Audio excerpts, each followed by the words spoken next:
nagkakala sa paanyayang ganito. Sa bahay ni Yahweh ay pumasok tayo.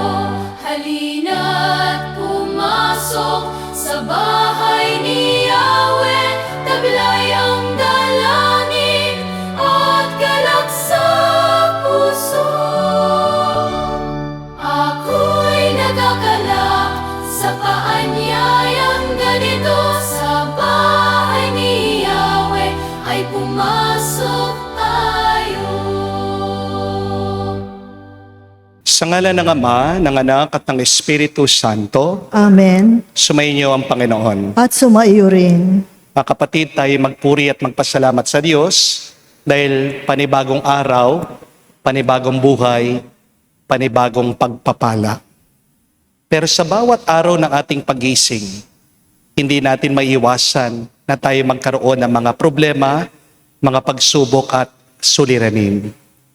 Pero mga kapatid, bago ka magalit, bago ka matakot dahil sa mga problemang ito, kailangan nating unawain ang mga problema ay parang bagyo. Kapag walang bagyo, walang ulan. Pag walang ulan, walang magpapatubo sa ating mga tinanim. Kapag walang ulan na nagpapatubo sa mga halaman at puno, paano tayo makakakain? Kapag walang bagyo, wala ding maglilinis sa basura ng tao. Kaya kahit na sa tingin natin masama ang bagyo, meron pa ring mabuting na idudulot ito. At ganyan din pagdating sa iyong mga pagsubok, ganyan din pagdating sa iyong mga problema na hindi mo inaasahan na dumarating sa iyong buhay. Yan ay hinahayaan ng Diyos dahil bandang huli, meron pa ring mabuting bunga yan para sa iyo. Lalong-lalo na pag tayo'y dumadaan sa problema, doon tayo mas nagiging mas malapit sa Diyos. Minin natin ang mga pagkakataon na kung saan, dahil sa ating mga problema, nakalimutan nating kumapit pa sa Panginoon.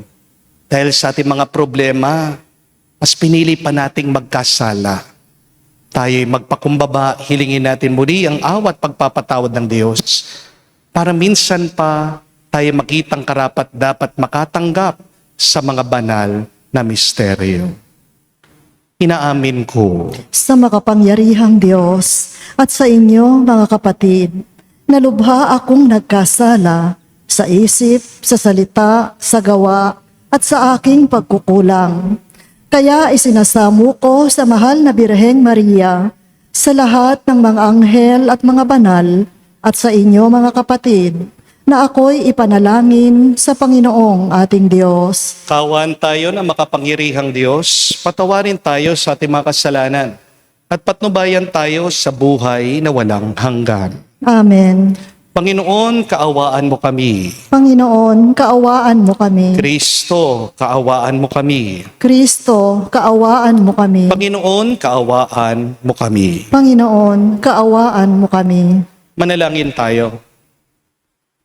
Ama naming makapangyarihan, kami yung mga kinupkop ay inloob mong maging mga anak sa liwanag mong kaloob. Huwag mo ipahintulot na sa katiwalian kami ay masangkot. Panatilihin mo kaming nagliliwanag sa iyong katapatang lubos na sumisikat sa pamagitan ni Jesucristo kasama ng Espiritu Santo, magpa sa walang hanggan. Amen.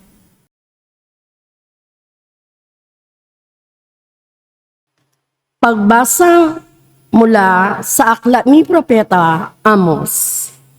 Pakinggan ninyo mga taga-Israel, itong sinabi ng Panginoon. Pinatnubayan kong kayong palabas sa Ehipto, ang inyong lahi. Sa lahat ng mga bansa, sa ibabaw ng lupa, kayo lamang ang aking itinangi at inalagaan. Kaya parurusahan ko kayo dahil sa inyong mga kasalanan. Maaari bang magsama sa paglalakbay ang dalawang tao, kundi na muna sila magtipan? Kung alba ang leon sa kagubatan maliban makatagpo siya ng biktima? Aatungal ba ang batang leon sa loob ng yugib kung wala siyang nahuling anuman? Mamibitag ba ang isang ibon kung walang pain? Ligtas ba ang mamamayan kapag hinipan ng bantay lungsod ang trumpeta? Maaring bang ang isang lungsod ang isang kahindig-hindig na bagay malibang ito'y itulot ng Panginoon?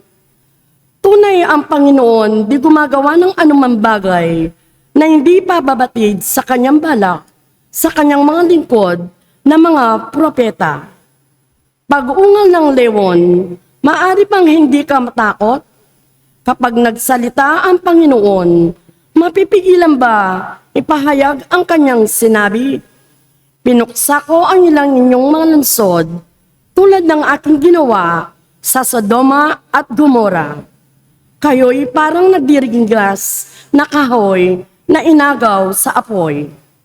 Ngunit ayaw pa rin kayong manumbalik sa akin. Sumbat pa ng Panginoon. Kaya, mga taga-Israel, humanda kayo sa di mapipigil sa paghuhukom ng inyong Diyos. Ang salita ng Diyos. Salamat sa Diyos. Poon, ako'y pangunahan, ng landas mo'y aking sundan. Poon, ako'y pangunahan, ng landas mo'y aking sundan. Ang gawang masama'y di kalulugtan, ang gawaing hidway di mo papayagan. Ang mga palalo't masasamang asal, iyong itatakwil at kasusuklaman. Poon, ako'y pangunahan, ng landas mo'y aking sundan. Parurusahan mo yaong sinungaling, pati mararahas at ang mga taksil. Poon, ako'y pangunahan, ng landas mo'y aking sundan. Dahilan sa iyong tanging pagmamahal, ako ay dudulog sa iyong tahanan. Sasambahin kita sa templo mong banal bilang isang tanda ng aking paggalang. Poon, ako'y pangunahan, ng landas mo'y aking sundan.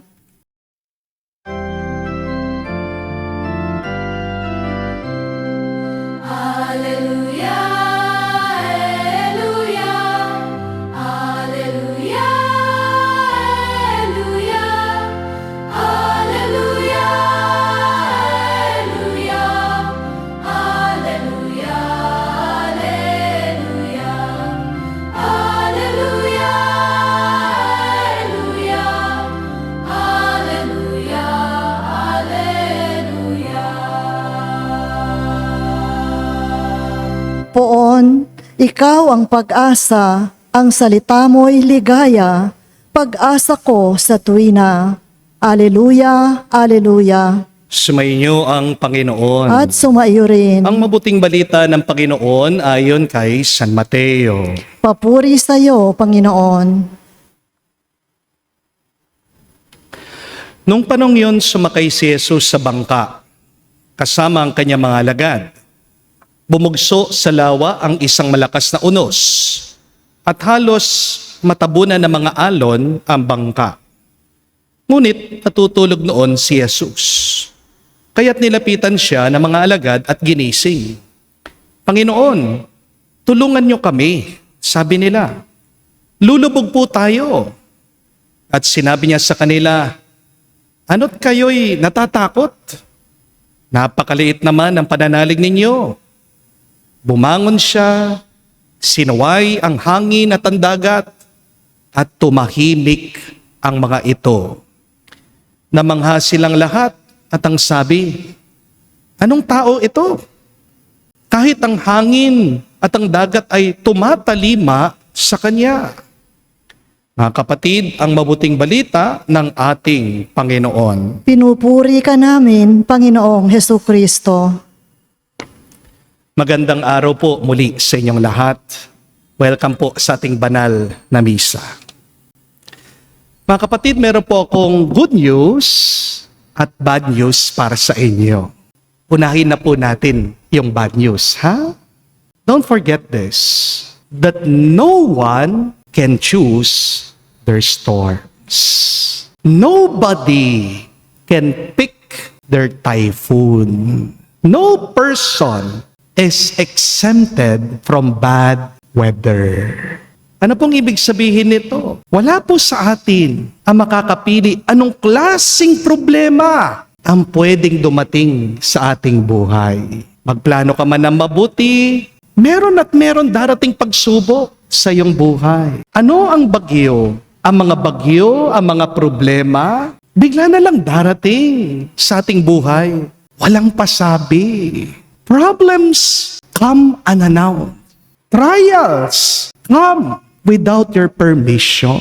Kung makakapili nga tayo ng problema sa buhay, hindi malayo, marami po sa atin, hindi po ba? Pipiliin yung madali, yung magaan, yung mabilis na suliranin. Di po ba? Pero kabaliktaran ang ating nararanasan. Kapag dumating ang problema sa ating buhay, ito ay biglaan. Ito'y napakalaki, ito'y napakahirap, ito'y napakabigat. Di po ba? Minsan, meron mga iba, tapat na lumalaban, nagnenegosyo, nagtatrabaho. Bigla-bigla, sila pa yung masisiraan ng mga equipments at kagamitan. Bigla-bigla, darating ang BIR, ang DENR, ang munisipyo. Sasabihan sila, meron daw silang violation, kailangan nilang magbayad ng napakalaking halaga. Kaya, imbis na kumita sila, nagkakautang-utang pa. Nalulugi sa negosyo. Di po ba?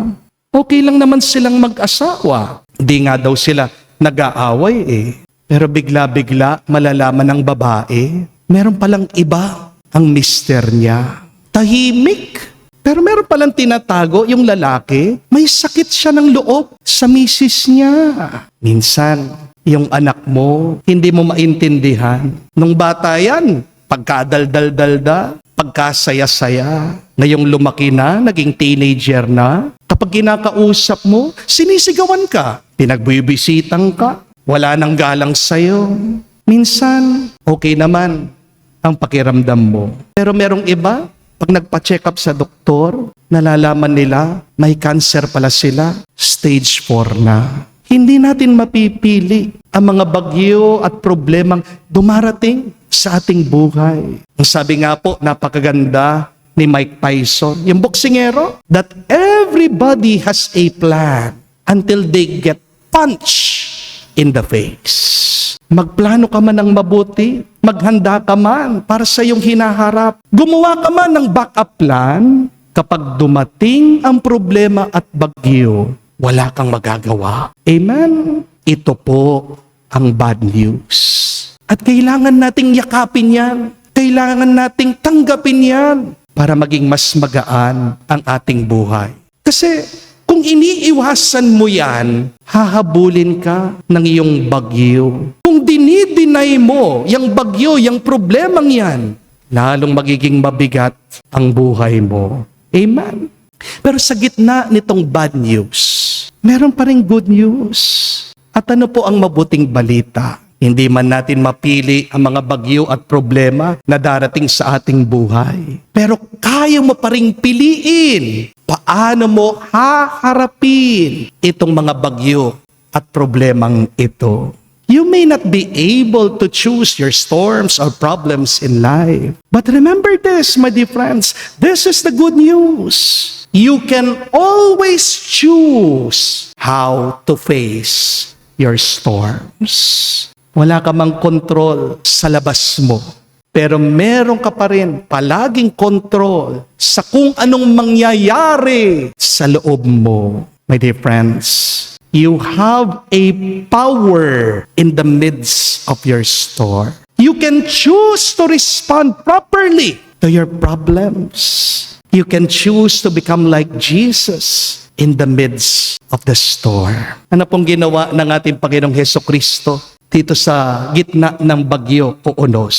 Hindi po siya kamuka ng mga alagad niya na nag-aalala. Yung mga alagad ng ating Panginoon, umiiyak daw sila, nawalan sila ng pag-asa, ng hinang pananampalataya nila, natakot sila. Pero si Jesus, nandoon sa loob ng bangka, natutulog na mahimbing. Relax na relax ang ating Panginoong Hesukristo. Kalmadong kalmado Habang ang mga alagad ng ating Panginoong Hesukristo nagpapanik, nag-aalala, natataranta. See here, my dear friends, there are two choices in the midst of our storms, our problems in life. You can choose to be afraid or you can choose to trust. Pwede kang maniwala o pwede kang magwala. Pwede kang matakot o pwede kang magtiwala. Pwede kang mag-alala o pwede kang magdasal. Pwede kang sumuko o pwede kang sumunod sa Diyos. Amen? Ano ang pipiliin mo? What will you choose? How will you respond to your problems in life? Kasi mga kapatid, kung pipiliin mo ang takot, yan ang magpapahinto sa'yo. Pero kung pipiliin mo ang pagtitiwala, ito ang simula ng himala. Pero meron din pong isang mabuting balita. Ito pong gusto ko ding tandaan nyo. Wala namang pong bagyo na nananatili. No storm remains forever. Bakit nanatiling payapa ang ating Panginoong Hesukristo sa gitna ng bagyo? Kasi naunawaan po niya ano ang kalikasan ng bagyo. Storms last only for a while. Hindi naman po nagtatagal ang bagyo. Di po ba? Pagkalakas-lakas man ng unos, mauubos din ang tubig niyan. Hihina din yan. Malulusaw din yan. Mga kapatid, tandaan nyo yan. Walang permanenteng bagyo sa mundo. Walang panghabang buhay na problema dito sa karanasan ng tao. At kahit na sa tingin mo malakas ang bagyo, kung may pananampalataya ka, dun mo makikita, mas malaki pa rin, mas malakas pa rin ang Diyos. Amen? Kaya wag tayong mag-alala, wag tayong matakot, wag tayong malungkot. Piliin natin na maging payapa. Piliin nating maging masaya. Piliin nating magtiwala kay Jesus sa gitna ng ating mga bagyo at problema. Lilipas din ang problema. Malalampasan mo anuman bagyo sa buhay mo sa tulong ng Diyos. Amen? Meron pong isang bumisita dito po sa parokya. Isa pong babae. Gustong-gusto po akong makita. Nung unang beses po, hindi po ako dinatnan. Kaya bumalik muli. The second time po, natsyempohan na po ako. Yung pala, magpapapray over po siya. Kasi ito pong babae, may 4th stage lung cancer. Habang kinakausap ko po yung babae, may napansin po ako. Nakangiti po siya. Glowing siya. Kahit wala na po siyang buhok. Bilib na bilib po ako dito sa babae. Kasi kahit na masakit yung nararamdaman niya, hindi po siya depressed. Isipin niyo po yun. May cancer siya. Nauubos na yung pera niya. Masakit talaga, physically nararamdaman niya, pero hindi niya piniling maging depressed. Isa nakakahiya yung iba sa atin, di ba? Wala namang sakit, wala naman talagang problema, may magandang bahay, may mga magulang, nakapag-aral, may trabaho, pero sila pa yung depressed. Pero merong mga tao, may malubhang sakit, pero pinipili nila ang tuwa at tiwala kesa sa takot at lungkot. Yan po yung nakakamangha dito sa babae. But see here, my dear friends, it is possible that you can become a rainbow in the midst of the storm. You can choose to be happy even if you are burdened. Isa pong katotohanan ng ating buhay, kailangan nating matandaan na mayroong mga bagay na hindi naman nating kayang labanan. There are battles that we cannot fight all alone. Merong mga laban sa ating buhay na kahit na ginawa mo ng lahat, binigay mo ng lahat-lahat, bigo ka pa rin. Pero hindi po ibig sabihin na kapag hindi mo kaya ang laban, talo ka na. Hindi po ba? Bakit?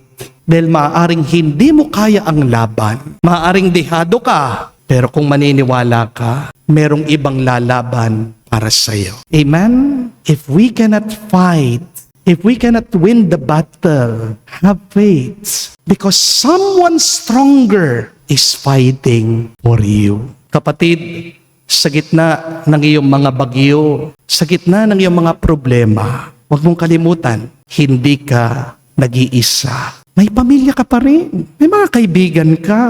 At pinakamahalaga, meron kang isang Diyos. Mas makapangyarihan, mas malakas kaysa sa mga bagyo at problema mo. Amen? At ang Diyos na yan, mahal na mahal ka, hindi ka pababayaan. Ang mga bagyo at problema mo, hindi lang para sa iyo, para labanan mo mag-isa. Ang bagyo ay para sa Diyos na may gawa dito. Kapatid, hindi man natin mapipili ang ating mga bagyo, pero pwede nating piliin na magtiwala at kumapit sa Diyos na may gawa ng mundo. Dahil kung Siya ang lumikha ng langit at lupa, di ba? Kaya din naman niyang makontrol, matalo ang unos na kinakatakutan mo. Kaya kung kayang mapigilan ni Jesus ang malakas na hangin, mataas na alon ng dagat, kaya niyang patahimikin ang bagyo, kayang-kaya din niya na patigilin, patahimikin ang gulo ng buhay mo. Amen? Baka kung hindi man nawawala ang bagyo mo sa iyong buhay, sigurado hindi ka naman iiwan ng Diyos sa gitna nito. Kaya tandaan niyo po ito, hindi mo kailangan maging malakas kaysa sa iyong bagyo. Ang kailangan mo lang kumapit sa Diyos na mas makapangyarihan pa kaysa dyan sa bagyong yan. At kapag natapos na ang unos, kapag tatanto mo, hindi pala ang bagyo ang pinakamalakas sa iyong buhay. Ang Diyos pa rin ang pinakamalakas, ang makapangyarihan. At ang Diyos na nagdala sa iyo sa gitna ng bagyo, Siya rin ang Diyos na magdadala sa iyo sa ligtas na pangpang. Kaya huwag ka nang matakot, magtiwala ka na, dahil kapag ang Diyos ang kasama mo sa iyong bangka, maaaring merong alon sa dagat, pero hindi lulubog ang buhay mo. Kaya sa gitna po ng ating mga bagyo, sa gitna po ng ating mga problema, pasalamat na tayo sa Diyos. Dahil alam natin, ipaglalaban tayo ng Diyos ngayon hanggang sa magpa sa walang hanggan. Amen. Tumayo po tayo. Alay po natin sa Diyos ang ating mga dasal at panalangin. Sumusunod sa anak ng Diyos, maging ang hangin at alon.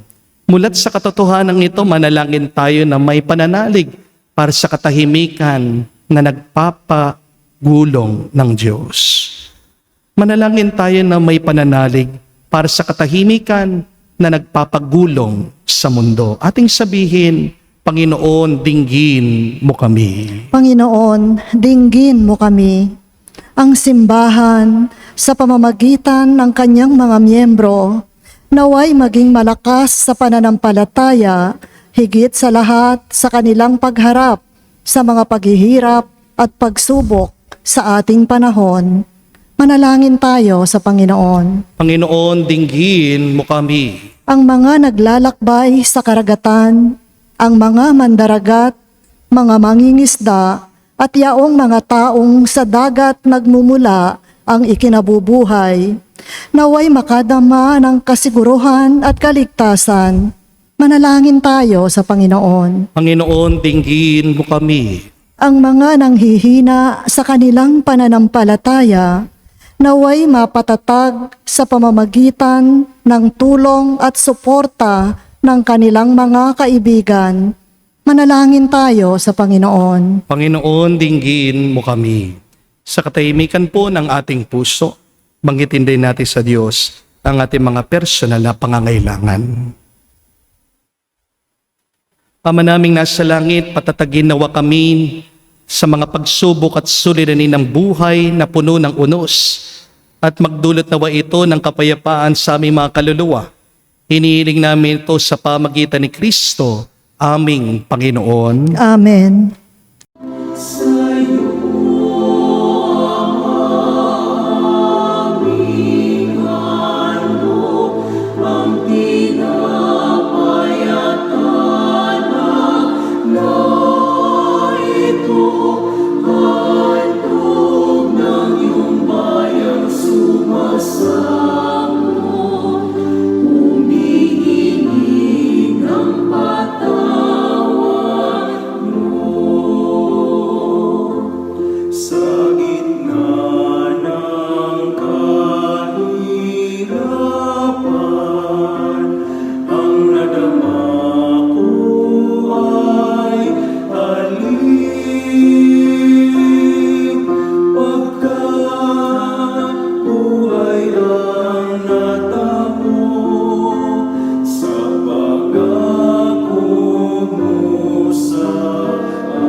Manalangin kayo mga kapatid, para ng ating mga paghahain ay kalugdan ng Diyos, amang makapangyarihan. Tanggapin nawa ng Panginoon itong paghahain sa iyong mga kamay, sa kapurihan niya at karangalan, sa ating kapakinabangan at sa buong sambayanan niyang banal. Ama naming lumikha, kami iyong pinagindapat gumanap sa pagdiriwang ng paghahain ng iyong pagliligtas. Pagkaloob mo ang aming paglilingkod sa iyo, ay gawing kalugod-lugod na mga alay na ito sa pamagitan ni Jesucristo kasama ng Espiritu Santo, magpa sa walang hanggan. Amen. Sumainyo ang Panginoon. At sumaiyo rin. Itaas sa Diyos sa inyong mga puso at diwa. Itinaas na namin sa Panginoon. Pasalamatan natin ang Panginoong ating Diyos. Marapat na siya ay pasalamatan. Ama naming makapangyarihan, tunay nga marapat ikaw ang aming pasalamatan. Sa iyong paglingap at kagandang loob, ang tao nilikha mo, pinangisiwaan sa sansinuko. Sa hangad mong siya'y iwastong lubos, siya'y pinagdusa mo sa kanyang pagtalikod. Sa iyong paghiliw, iyong pinahintulot na makabalik siya sa pamagitan ni Kristo Jesus. Kaya kaisa na mga anghel nagsisiawit ng papuri sa iyo, nang walang humpay sa kalangitan, kami nagbubunyi sa iyong kadakilaan.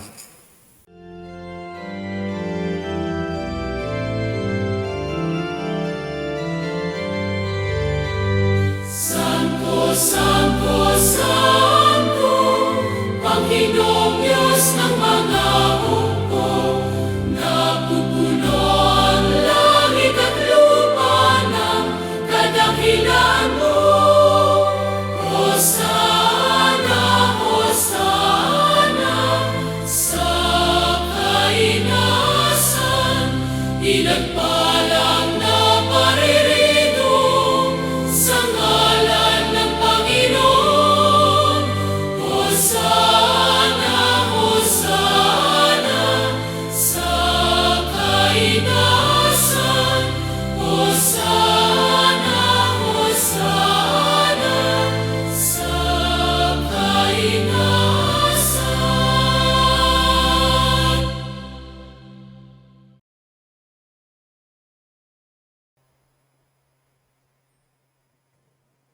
Ama naming banal, ikaw ang bukal ng tanang kabanalan. Kaya't sa pamagitan ng iyong Espiritu, gawin mong banal ang mga kaloob na ito upang para sa amin maging katawan at dugo ng aming Panginoong Hesus Kristo. Bago niya pinagtiis ang pusang loob na maging handog, hinawakan niyang tinapay, pinasalamatan kanya. Pinaghati-hati niya yon, inabot sa kanyang malagad at sinabi, tanggapin ninyong lahat ito at kanin. Itong aking katawan na ihahandog para sa inyo.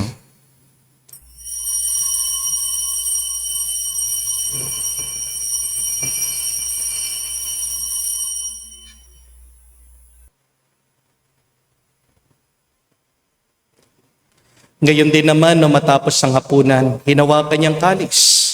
Muli kanyang pinasalamatan. Nabot niyang kalis sa kanyang malagad at sinabi, tanggapin ninyong lahat ito at inumin.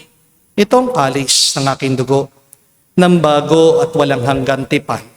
Ang aking dugo na ibubuhos para sa inyo at para sa lahat, sa pagpapatawad ng mga kasalanan. Gawin ninyo ito sa pag-alaala sa akin.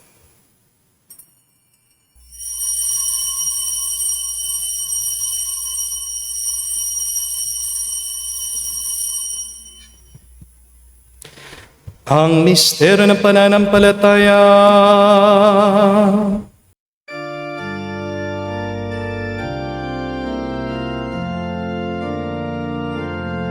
Si Kristo ay namatay, si Kristo ay nabuhay,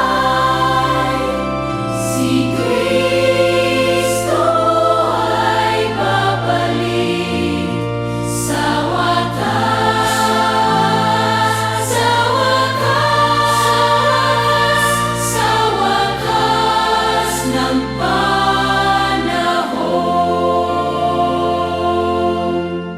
ang mga ginagawa namin ngayon ng pag-alaala sa pagkamatay, muling pagkabuhay ng iyong anak. Kaya tinialay namin sa iyong tinapay, nagbibigay buhay, at ang kalis na nagkakaloob ng kaligtasan. Kami nagpapasalamat dahil kami yung minarapat na tumayo sa harap mo para maglingkod sa iyo. Sinasamo namin kami magsalo-salo sa katawan at dugo ni Kristo ay mabuklod sa pagkakaisa sa pamagitan ng Espiritu Santo. Amalingapin mong iyong simbahan, laganap sa buong daigdig. Puspusin mo kami sa pag-ibig. Kaisa ni Leon ang aming Santo Papa, si Florentino aming Arsobispo, at ng Tanang Kaparian. Alalahanin mo rin ang aming mga kapatid na nahimlay, may pag-asang sila'y muling mabubuhay. Gayon din naman lahat ng mga pumanaw. Kawan mo't sila't patuloyin sa iyong kaliwanagan. Kawan mo't pagindapatin kaming lahat, makasalo sa iyong buhay na walang wakas. Kaisa na mahal na Birhen Maria, Ina ng Diyos. Kaisa ni San Jose, ang kanyang malwalhating esposo. Kaisa ng mga apostol, lahat ng mga banal, na namuhay dito sa daigdig, nakalugod-lugod sa iyo. May pagdiwang nawa namin ang pagpupuri sa ikararangal mo sa pamagitan ng iyong anak, aming Panginoong Hesus Kristo.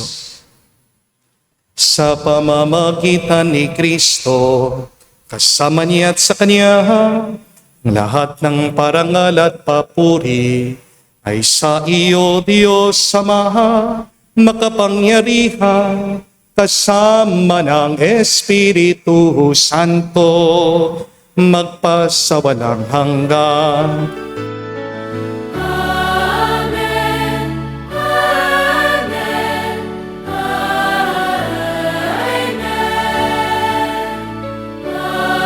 Amen. Amen. Sa nakagaling na utos, sa turo ni Jesus, sa Panginoon natin na Diyos, ipahayag natin ang lakas, loob.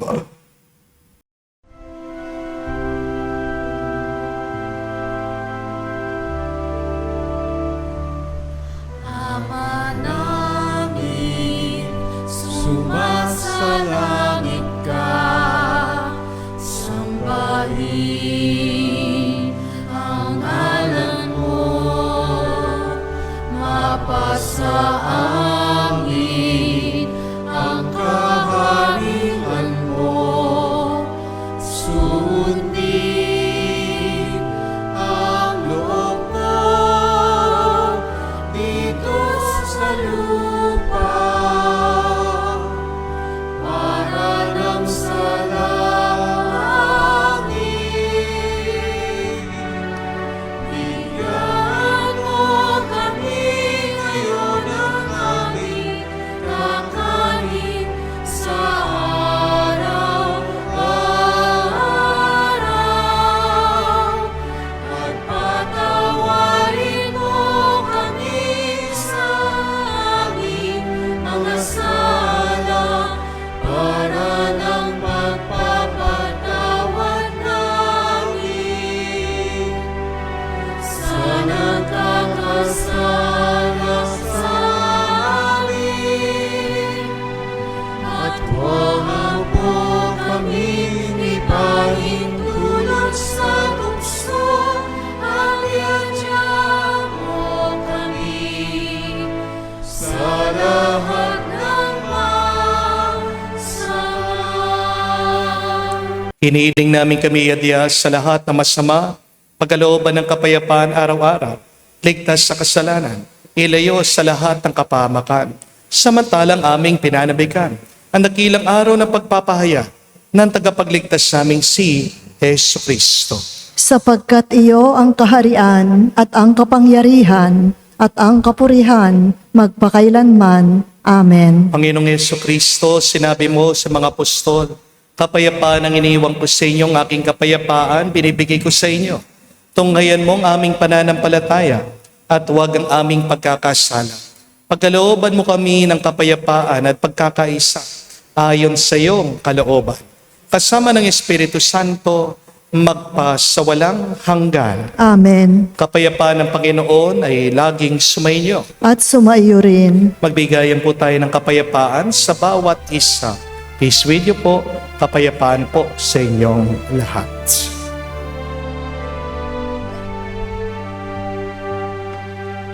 Kordero ng Diyos na nag-aalis ng mga kasalanan ng sanlibutan, maawa ka sa amin. Maawa ka sa amin. Kordero ng Diyos na nag-aalis ng mga kasalanan ng sanlibutan, maawa ka sa amin. Maawa ka sa amin. Kordero ng Diyos na nag-aalis ng mga kasalanan ng sanlibutan, ipagkaloob mo sa amin ang kapayapaan. Mga kapatid, naririto ang ating Panginoong Jesucristo, ang Kordero ng Diyos. Siya nag-aalis sa mga kasalanan ng sanlibutan.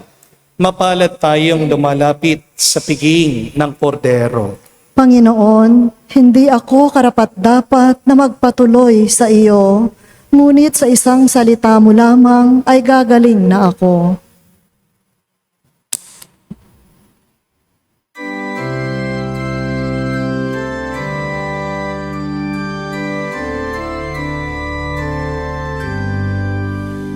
Ang wagas na pag-ibig mo'y mahigit mo kaysa buhay. Kaya ako'y magpupurit, ikaw ang pagkukulan. Ang wagas na pag-ibig mo'y mahigit mo kaysa buhay. Kaya ako'y magpupurit, ikaw ang pagkukulan. O Diyos, ikaw ang aking Diyos, na lagi kong hinahanap. Ang uhaw kong kaluluwa'y tanging ikaw iyong hangad. Ang wagas na pag-ibig mo'y mahigit pa kaysa buhay. Kaya ako'y magpupurit, ikaw ang pagkukulan. Manalangin tayo. Ama namin mapagmahal, buhayin nawa kami ng aming mga inihain at pinagsaluhan upang kami pinagbuklod sa pag-ibig mo kailanman ay magkaroon ng bungang lagi naming maialay. Sa pamagitan ni Jesucristo kasama ng Espiritu Santo, magpasawalang hanggan. Amen. Muli po akong nagpapasalamat sa inyo sa napakaraming nagdarasal po sa akin. Kahit paano po naibsan na konti yung aking nararamdaman, ang aking pong sore throat, medyo paunti-unti nawawala. Ito po ay dahil sa inyong panalangin at maraming salamat po sa mga nagpadala ng gamot sa akin ng Pepakwa. Alam niyo po yun yung Chinese na herbal medicine po para sa sore throat, no? Pero wala pong ibang pinakamabisang gamot ko hindi ang pahinga. Pero ako po'y patuloy na nagmimisa dahil ang katawan ni Kristo ay ang ating pang-araw-araw na pagkain ng ating kaluluwa. The Eucharist is our daily bread. Diba? Kapag hindi ka nakakain, kahit merienda lang, napakainit na ng ulo mo. Diba? Paano pa kaya kapag hindi nakakakain ang iyong puso at kaluluwa? Yan ang dahilan bakit ikaw ay nagkakasala. Kaya may sakit ka man, wala kang sakit, may problema ka, wala kang problema, masaya ka, malungkot ka, always go to Mass. Because the Eucharist, the body of Christ, is the daily bread, our daily sustenance of our souls. Mga kapatid, muli, tandaan niyo, merong isang bad news na hindi mo mapipili ang mga bagyo at problema na darating sa iyong buhay. Pero mas marami yung good news. Unang good news na mapipili mo kung paano mo tutugunan, haharapin ang mga bagyo sa iyong buhay. You can choose to be anxious or you can choose to trust. Piliin mo maging bahaghari, maging rainbow sa gitna ng madidilim na ulap ng buhay. Piliin mo maging masaya. Huwag kang padidepress. Dahil pag nagpa-depress ka, 2 beses ka nang natatalo sa problema mo. Di po ba? Binibigyan ka ng kapangyarihan ng Diyos na makontrol mo ano man ang iyong nararamdaman. Hindi mo man kontrol yung sa labas, pero may kontrol ka pa rin sa iyong loob. Huwag mong ibibigay ang susi na yung isip at puso dyan sa iyong problema. Binigyan ka ng kalayaan ng Diyos, gamitin mo yan para sa ikabubuti mo, ikasasaya mo, ikalulusog ng iyong buhay. Amen? But the second good news is, no storms remain forever. Mawawala din. Mauubos din yung ulan. Lilipas din yung problemang iyan. Yet the third good news is, nandyan kasama mo si Jesus. Sa loob ng iyong bangka, kasama mo ang Panginoon naglalakbay sa buhay mo. At kapag kasama mo ang Diyos, lulubog ba ang iyong bangka? Kapag kasama mo, katuwang mo si Jesus, mabibigo ka ba? Mapapabayaan ka ba? Di ba hindi? Ang dami ng good news niyan. Isa lang yung bad news. Stop focusing on the bad news and look at the many good news the Lord is giving you. At pang-apat na good news, kanina po kinuwento ko yung babae na pumunta po sa akin, nagpa-pray over. At insan po, 1 linggo, pumunta po yung kanyang pamilya dito, nagpapasalamat. Dahil cancer-free na po yung babae. Negative na daw po, wala nang cancer. Imposible. Pero walang imposible pagdating sa Diyos. Tigilan niyo sinasabi na, imposible, makakabayad ako sa utang. Imposible, hindi ako magkakaroon ng visa. Imposible, gagaling ako sa aking sakit. Imposible, magbabago pa ang aking asawa, ang aking mga anak. Imposible na magkakayos kami ng aking mga kapatid at pamilya. Kung ano ang nangyayari dyan sa iyong loob, yan ang iyong nararanasan. Stop saying impossible and say, I'm possible. It's possible. Nothing is impossible with God. At ang paniniwala mo, mangyayari sa iyo. Amen? Ang kapatid, manatili tayong nakakapit sa Panginoon sa gitna ng ating mga unos, ng ating mga problema, at dadalhin ka din niya sa ligtas na pangpang ng iyong buhay. Sumainyo ang Panginoon. At sumaiyo rin. At kayo basbasan ng Diyos, makapangyarihan sa lahat, sa ngalan ng Ama, ng Anak, ng Espiritu Santo. Amen. Ang ating misa'y natapos na. Humayo kayo sa kapayapaan ni Kristo. Salamat sa Diyos.